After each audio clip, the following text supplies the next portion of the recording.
तो दो रेट हैं, तेरा पिंडदान करो। पाक्षिक, त्रिपाक्षिक, निर्खणमासिक, उन्मादी।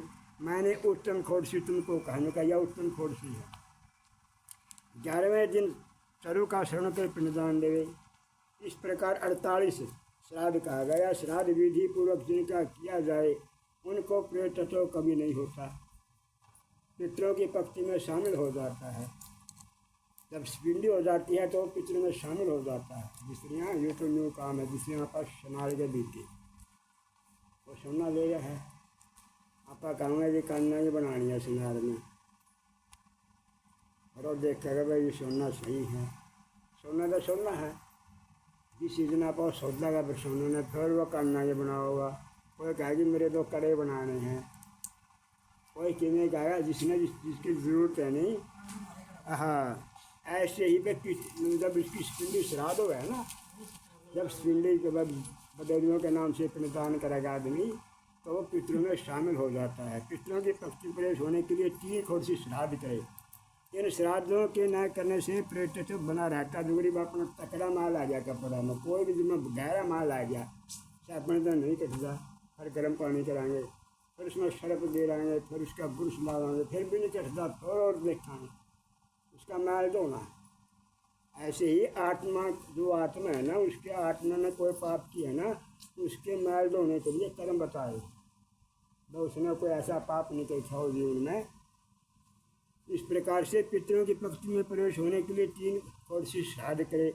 इन श्राद्धों के न करने से प्रेत बना रहता है। जब तक खोड़क्षत्रिय श्राद्ध नहीं होते तब तक पुत्रादि के लिए अन्य श्राद्ध आदि प्रेत को नहीं मिलते। इसलिए पुत्र को खोड़क्षत्रिय श्राद्ध विधिवत करना चाहिए। यदि पुत्र न हो तो स्वामी का श्राद्ध जो उसकी स्त्री है, अगर पुत्र न हो, परमात्मा ने नहीं दिया हो, ऐसे तो बहुत केस है जिसका संतान को नहीं। दुनिया नाथ आश्रम में तो जाना है, बालकना नाथ आश्रम में जाएंगी, पढ़ाएंगी, पड़ोसेंगी, कृष्णापना करेंगी। मैं परमात्मा ने ऐसा देखा है कि भाई जो पुत्र ना हो तो इसकी स्त्री भी कर सकती है, उसका घराड़ी जो जो स्त्री परलोक संबंधी मृत पति के पति के तो सारे कर्म करवा देनी, और जो देहादि पाक्षिक श्राद्ध आदि करती है। भाई जो स्त्री अपने पति के नाम से श्राद्ध करती है ना, साल पर मावा श्राद्ध, वह सती है, उसको सती समझो। यह मैं कहता हूँ वह पतिव्रता सती उपकार स्वामी के लिए करते हैं, उसके बड़े के लिए करेगी वह, इसलिए उसका जीवन सफल है, उसका जीवन सफल है क्योंकि मरे हुए स्वामी को बचती है। वह मरे न याद करे, बोले विष्णु भगवान की, बोले पक्षीराज महाराज की, मरे न याद करके उसके नाम से श्राद्ध कर देगी, कपड़ा दे देगी, ब्राह्मण भी में देगी। जो उसका है वह पतिव्रता स्त्री है। जो प्रमाद से या अग्नि से या पानी में डूब कर मर गया हो उसका भी सब कर्म विधि पूर्वक करे। प्रमाद से, इच्छा से, सर्प काटने से, किसी को सांप लड़ गया हो, मर गया हो, शुक्ल पक्ष की कृष्ण पक्ष की दोनों पंचमी के दिन नाग देवता का पूजा करे। उनका चांदी का नाग बनवावे, उसकी पूजा करके ब्राह्मण में दे दे। चांदी का जो नहीं आटा का बना के दे दे, पंडित जी ले दे, तांबा का दे दे, भाप का बना के दे दे। गेहूँ के आटे की प्रतिमा बनाकर सुगंध छेद फूल चंदनादि से उसकी पूजा करे। धूप दीप चावल तिल चढ़ावे, कच्चा आटा और दूध रख देवे।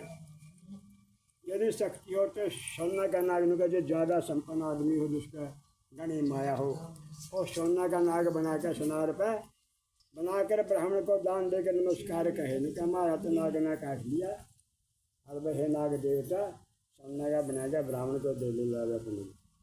इस नागराज के दान देने से नागराज हम पर प्रसन्न हो। इस प्रकार नागराज की पूजा कर अकाल में मरने वाले के निमित्त नारायण बलि करेगा। जो बिना मौत मरा उनके लिए नारायण बलि लिखी है। जिसके करने मात्र से प्रेत सब पापों से मुक्त होकर स्वर्गलोक को जाता है। बोले विष्णु भगवान की, बोलिए पक्षीराज महाराज की। इस तरह सब क्रिया प्रतिदिन हर रोज जल पूर्ण गट अन्न सहित दान करे, या 360 गढ़ हुए। इतना तो 366 है क्योंकि एक दिन बढ़ गया। 366 गढ़ हुए जल के दान करे। 60 पिंड 360 जलांजलि गए, 360 अंजलि देवे तीर्थ में। 11वें दिन लिखा है, 11वें दिन पिंडदान करे, 12वें दिन पिंड श्राद्ध करे, सैया दान नुका खाट बिस्तर का दान, पददान सूतक निवृत्ति न करे नुका जब पातक दूर हो जानी ये दारू करे। पातक होगा 10 दिन का और सूतक भी 10 दिन का। आधा तो ही लोग का 4 बना दिया, शास्त्र तो 10 दिन का सूतक लिखा, 10 दिन का पातक। हाँ ये तो आज्ञा तो वे 13 में कर दे वे संग दे दो तंग जोतवती ना ये तो आप लाग रहे सोचने में बनिए तो 13 दिन सारा काम करते हैं तो सारी संभाई बरसौदी 13 दिन जो देना हमें सारी तरह इस चक्कर पर दे गोली पढ़ते देखो किताबें भी मेरा लाग गया। सूतक निवृत्ति में करे। गरुड़ जी कहते हैं कि पिंडी श्राद्ध विधि सूतक निर्णय देखिए बताओगा। ये सूतक निर्णय सैयादान परदान की सामग्री बताइए। श्री भगवान कहते हैं पक्षीराज तुमको पिंडी आदि से लेकर सब क्रिया बताता हूँ।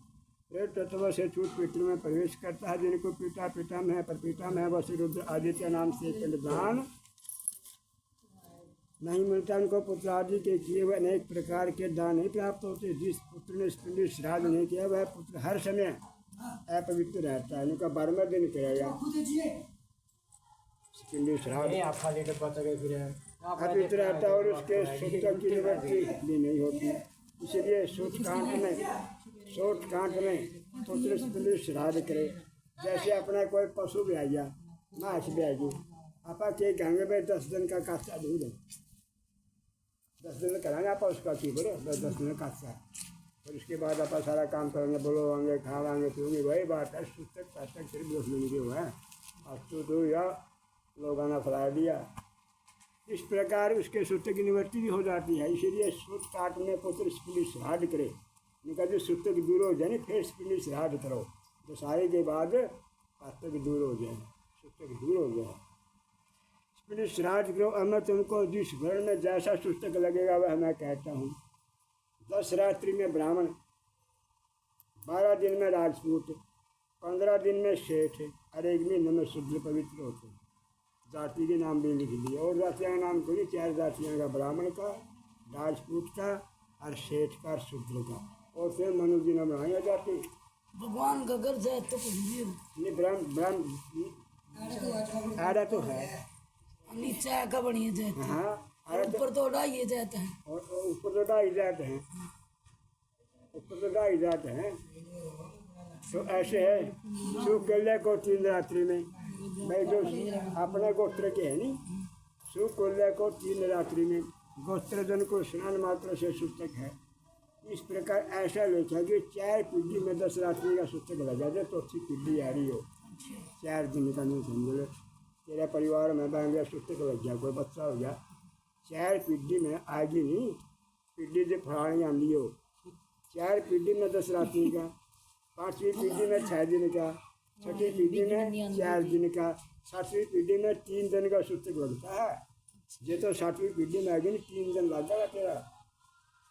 उसके बाद लिखा 8वीं पीढ़ी में 1 दिन का, 9वीं पीढ़ी में दोपहर तक का, 10वीं पीढ़ी में केवल स्नान मात्र से सूतक पातक दूर हो जाता है। अगर 10वीं पीढ़ी होनी परिवार में तो मैं कह दूँगा जब पीढ़ी कोई सूतक नहीं कोई पातक नहीं। बोल विष्णु भगवान की बोलिए पक्षीराज महाराज की। शास्त्र तो यही लिखा है सो करे ना तुम्हारी तंग बरसोली कहीं बैठे रहोगे, सारा सौदा बन गया। करीब तो जमाना थोड़ा दूसरा आ रहा है। 10 दिन में सूतक की निवृत्ति हो जाती है। किसी की मृत्यु की खबर 10 दिन बाद साल भर के भीतर सुने तो 3 रात्रि में पवित्र हो जाता है। किसी को पूर्व से सूतक कहते तक दूसरा सूतक प्राप्त हो जाए, जब पहले जो मरा है उसके सूतक से द्वितीय सूतक की निवृत्ति हो जाएगी। जिसके दांत नहीं आए उसका स्नान मात्र से तौल क्रम पर्यंत 1 रात्रि से जनेऊ के पूर्व 3 रात्रि का यज्ञोपवीत होने के बाद 10 रात्रि का सूतक होता है। जन्म में 27 मास तक, जिनका जन्म में 27 मास तक कन्या मृत हो जाए उसकी स्नान मात्र से शुद्धि होती है। ऐसा सब वर्णों में जानो। और कन्या का वागदान एवं उस कन्या का 1 दिन का सूतक, सगाई होने के बाद 3 रात्रि का सूतक लगता है। वाक्यादान होने पर दोनों पक्ष में 3 दिन का सूतक लगता है। विवाह होने के बाद ये थोड़ी ब्याज नहीं, विवाह होने के बाद